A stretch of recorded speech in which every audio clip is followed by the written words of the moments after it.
এই মুহূর্তের অন্যতম যে ব্রেকিং আপনাদের সামনে আমরা তুলে ধরছি, বিকল ব্যাংকের ওয়েবসাইট ইন্টারনেট পরিষেবা বন্ধ করা হয়েছে। আপনাদেরকে আগেই জানিয়েছিলাম কারফিউ জারির পর থেকে, এবং মোবাইল পরিষেবা কেন্দ্রীয় ব্যাংকের সাইবার হানা এবং তার জেরেই তনয়া মূলত বিকল হয়েছে ব্যাংকের ওয়েবসাইটে ঢুকলেন লেখা দেখাচ্ছে অপারেশন হান্ট ডাউন, অত্যন্ত গুরুত্বপূর্ণ। এবং তারপরে প্রশ্ন হচ্ছে যে কি এই অপারেশন হান্ট ডাউন, এবার এটা একবার জেনে নেওয়ার চেষ্টা করবো তনয়া।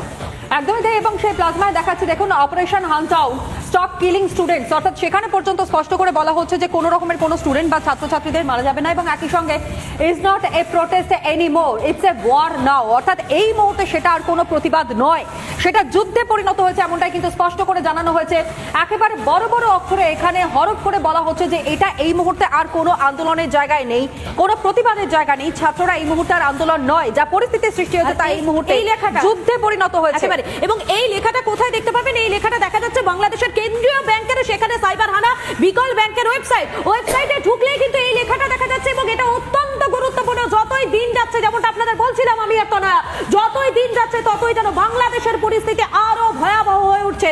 এবং এই মুহূর্তে যে ছবিটা আপনাদের সামনে আমরা তুলে ধরছি রিপাবলিক বাংলা স্ক্রিনে, এই ছবি আপনারা দেখতে পাবেন বাংলাদেশের কেন্দ্রীয় ব্যাংক, সেই কেন্দ্রীয় ব্যাংকের ওয়েবসাইটে ঢুকলেই এই ছবি দেখা যাচ্ছে, অত্যন্ত গুরুত্বপূর্ণ। একদমই তাই, এবং যেমনটা আপনাদের সামনে আমরা তুলে ধরছিলাম যে এই মুহূর্তে আর কোনো আন্দোলন নয়, কোনো প্রতিবাদ নয়, বাংলাদেশে যা পরিস্থিতি সৃষ্টি হয়েছে তা যুদ্ধ পরিস্থিতি সৃষ্টি হয়েছে, এমনটাই কিন্তু এমনটা করে জানানো হচ্ছে। এবং ছাত্র আন্দোলনে জ্বলছে গোটা বাংলাদেশ, আর তারই মধ্যে যে অ্যাকাউন্টে ঢুকলে যে লেখা দেখা যাচ্ছে অপারেশন হান্ট ডাউন, এবং সেখানে দ্বিতীয় লাইনে একেবারে রেড মার্ক করে দেখানো হচ্ছে লাল কালিতে লেখা is not a protest war, অর্থাৎ এনি মোর ওয়ার, অর্থাৎ কোনো জায়গায় বলতে গেলে এখন আর সেটা প্রোটেস্টে নেই, প্রোটেস্টের জায়গাতে নেই। এটা এখন যদি বলা যায় যে এই এবং বলা যেতেই পারে যে এই যে লেখাটা রয়েছে, যেটা একদম বাংলায় যদি বলা যেতে পারে এটা আর কোনো আন্দোলন নয়, এটা একেবারে যুদ্ধ। এবং প্রশ্ন হচ্ছে যে এই অপারেশন হান্ট ডাউন, এই অপারেশন হান্ট ডাউন তাহলে কি? এটাই সবথেকে বড় প্রশ্ন।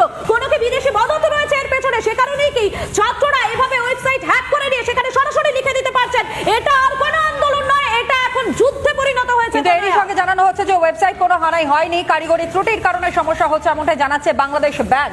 বিকল ব্যাংকের ওয়েবসাইটে ঢুকলে দেখা যাচ্ছে অপারেশন হান্ট ডাউন। কিন্তু কি এই অপারেশন হান্ট ডাউন, যেখানে ছাত্র আন্দোলনের মাঝেই ব্যাংকের ওয়েবসাইটে সাইবার হানা, আর সাইবার হানার পেছনে তাহলে কি এবার কোনো বিদেশি মদত রয়েছে, যেটা নিয়ে আমরা আশঙ্কা প্রকাশ করছিলাম, যেটা নিয়ে আলোচনা হচ্ছিল যে বিদেশি কোনো মদত কি এই আন্দোলনকে আরো ত্বরান্বিত করে দিচ্ছে, রীতিমতন যুদ্ধকালীন পরিস্থিতির সৃষ্টি হয়ে গিয়েছে এই মুহূর্তে গোটা বাংলাদেশ জুড়ে।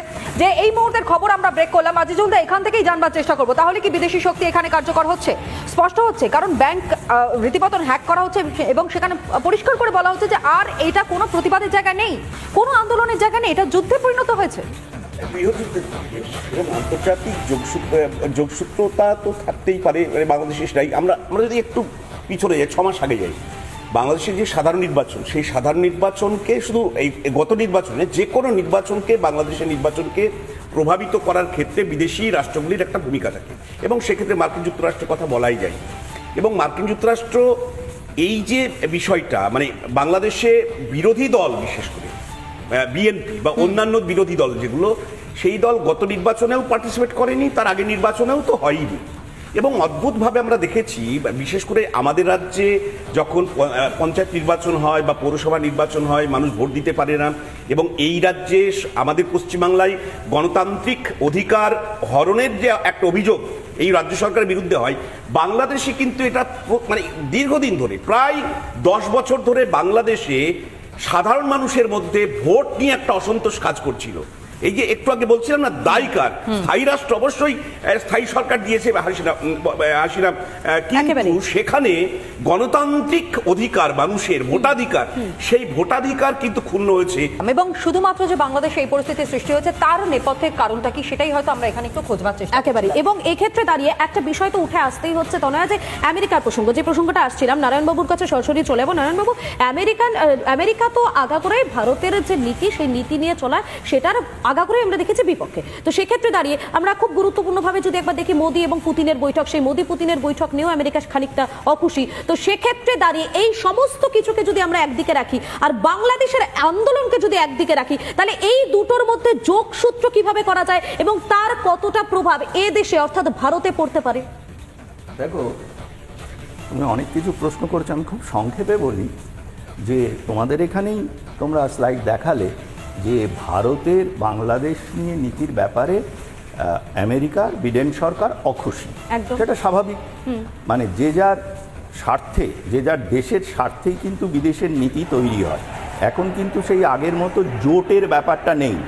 তোমরা একটা অদ্ভুত জিনিস লক্ষ্য করে দেখো যে আমেরিকা কিন্তু সরাসরি জামাতি, পাকিস্তানি ইত্যাদির মারফত যখন কন্ট্রোল করতে পারলো না, তখন বাংলাদেশকে অশান্ত করতে চাইছে। সবচেয়ে বড় কারণ হচ্ছে দক্ষিণ পূর্ব এশিয়া এবং আমাদের ভারত মহাসাগর, বঙ্গোপসাগরের ওপরে যে হোল্ড, সেই হোল্ডটা তার একদম চলে যাবে যদি বাংলাদেশ তার কথা শুনে, তার মানে প্রায় ভাসাল স্টেট, যেটা এখন ইকোনমিক্যালি ভাসাল স্টেট হয়, সেইটা তার হবে না।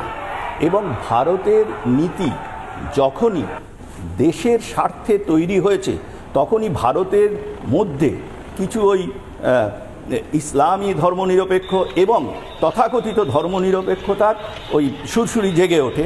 তারা ভারতের সবসময় বিরোধিতা করে। সে কথা নটউইথস্ট্যান্ডিং, যেটা বলার সেটা হচ্ছে চীনের ভূমিকা। দেখো, এই আন্দোলনে এখন অবধি চীন কিন্তু একটাও কথা বলেনি, ঠিক তাই। কারণ সেখানে ভারত এবং চীনের ইন্টারেস্টটা হচ্ছে সবচেয়ে বেশি আটকে আছে। এবং এই দুটো দেশ কিন্তু কখনোই, আমি এখানে দাঁড়িয়ে এখন বলে যাচ্ছি যে এই দুটো দেশ কিন্তু কখনোই এই যে বাংলাদেশকে অশান্ত করা এবং তার হাসিনার চলে যাওয়া। একটা কথা বলো তো, যে আমাদের এখানে বলা হলো যে হাসিনা ইলেকশন করতে দেয়নি ইত্যাদি, আর পশ্চিমবঙ্গে আমরা তো গত 34 প্লাস 14 বছর দেখেছি যে কোনো ইলেকশন না, আমি আপনাকে বলছি না, আমি যেটা বলছি যে কোনো ইলেকশন করতে দেওয়া হয়নি। এখন ইলেকশন করতে দেওয়া হবে কি হবে না, এখন একটা অদ্ভুত সিস্টেম হচ্ছে যে যদি কখনো কোথাও ধর্মীয়, দেখো আমাদের সব দেশেই এটা আছে যে ধর্মীয় বা কোনো গোষ্ঠী সাপেক্ষে ভোট হলে সেটা গণতন্ত্রকে ধ্বংস করে। এবং আমাদের ভারতবর্ষের ইলেকশন বলো, এই মুহূর্তে ইংল্যান্ডের ইলেকশন বলো, ফ্রান্সে বলো, সেখানে কিন্তু একই ধরনের জিনিস হচ্ছে। একটা কথা আমি এখানে পরিষ্কারভাবে বলে দিচ্ছি, 57টা পৃথিবীতে যে ইসলামিক কান্ট্রি আছে, সারা পৃথিবীর শরণার্থীদের মধ্যে 85% হচ্ছে ইসলামী শরণার্থী। তারা কিন্তু এই 57টা দেশের কোথাও শরণার্থী হিসেবে যায় না, তারা যায় কোথায়, যারা নন ইসলামিক স্টেট।